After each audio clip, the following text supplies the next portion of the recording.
Hello, let us solve an air conditioning problem by treating the air conditioner as a closed steady system. So as you can see here, the cooling load is supplied. So here is our refrigeration or air conditioning system. So Q dot C is given as 1000 kilojoule per minute, which translates to 1000 over 60 or about 16.67 kilowatt. Notice that they have also supplied us with COP, which is 3.7 COP of the refrigeration system. We know by definition the COP is nothing but the desired energy transfer, which is Q dot C, divided by the desired over required input. Desired output, required input. So Q dot C is given to us 16.67, and we are supposed to find W dot net. So that's really simple. So W dot net reduces to, if you just divide 16.67 divided by 3.7, we get 4.5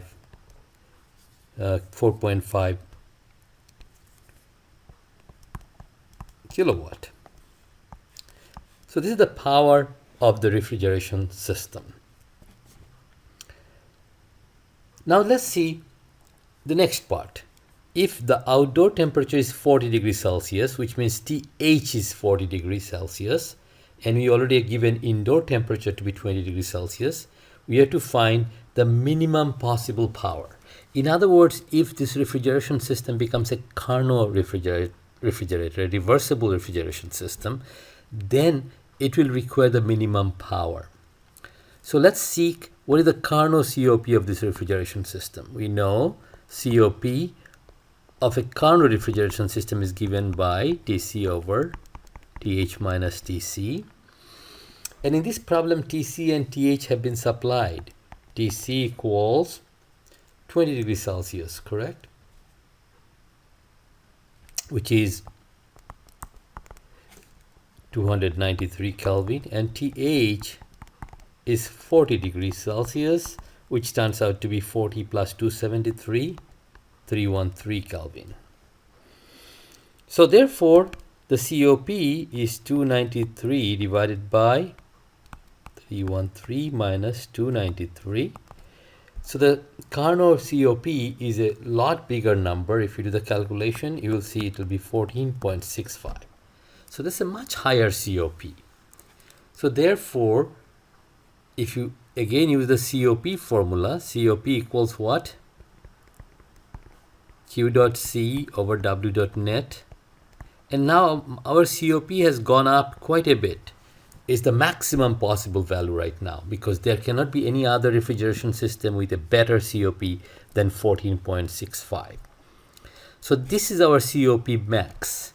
So therefore, W dot net minimum must be Q dot C divided by COP maximum.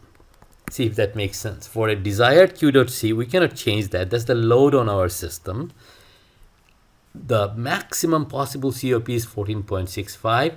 As COP increases, you can see the net work requirement goes down.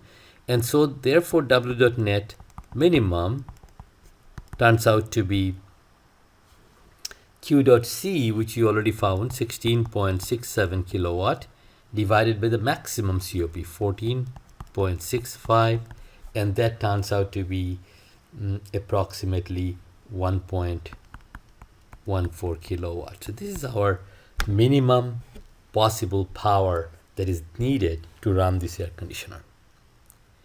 Well, it's a very simple problem, but just in case you want to see how to verify even this simple calculation, you can go to test and go to test calc.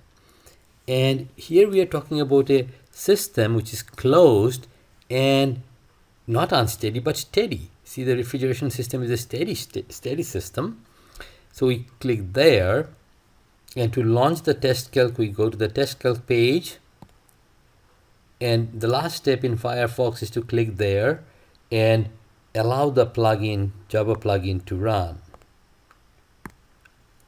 And that will launch the test calc. Oh, the last step is to say run. And it's a really simple test calc. So this one, the same one works for heat engine, refrigeration system, or a heat pump.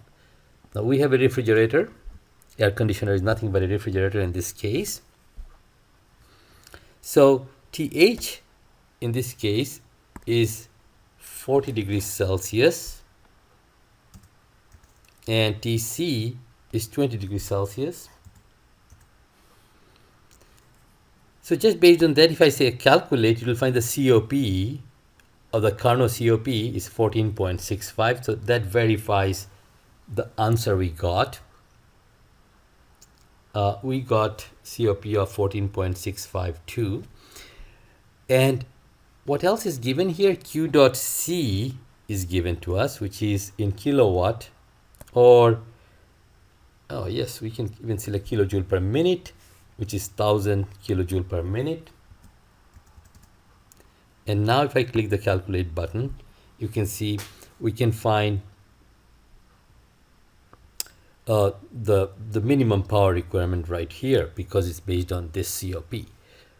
Now, if we know the COP of the real refrigeration system is not the Carnot COP, so if we put the real COP, which is given in this problem to be, how much was that? I think it was given as 3.7. Correct me if I'm wrong. So if we enter that value here, 3.7, we can calculate what is the actual network, which is 4.5 kilowatt, and that's what we got. So W.net is the actual work needed to run the refrigeration system, and the reversible work is the minimum work required, and that is 1.13 kilowatt. So that verifies our solution. So there are many problems of this kind in chapter 2, and I invite you to go and solve more problems so that you can solidify this concept.